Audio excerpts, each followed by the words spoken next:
A fundamental law of genetics states that offspring do not inherit traits from their parents that were acquired in response to environmental conditions. Recent research in the field of epigenetics, however, is turning this principle on its head. Several recent studies have come to the remarkable conclusion that unhealthy diets in males can contribute to the development of metabolic diseases in their offspring, even when those offspring are raised with healthy diets. Now, a study has identified small RNAs as the molecules responsible for the transmission of these disorders.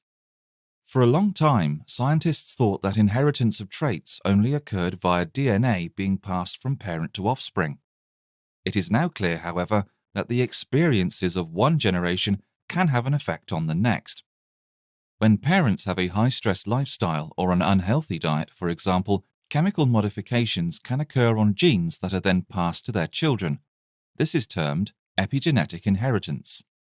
To pinpoint the epigenetic factors involved in the inheritance of metabolic diseases, a team of researchers in France conducted experiments using a mouse model.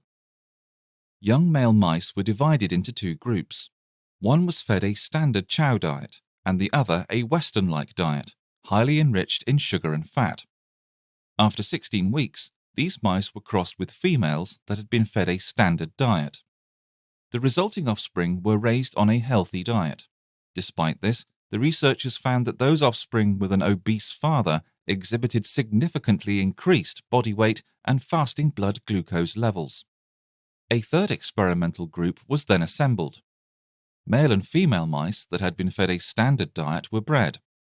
RNA from the sperm or testis of a healthy mouse or obese mouse was then transferred by microinjection to the resulting embryo. This time, the body weight of the offspring depended not on the diet of their parents, but on the type of mouse from which the RNA molecules were derived. If the modified embryo received RNA from an obese mouse, the offspring showed significantly higher body weight than those that received RNA from a healthy one. These results add to a growing body of literature indicating that diet-induced metabolic diseases can be passed from one generation to the next and implicate RNA signaling as a likely cause.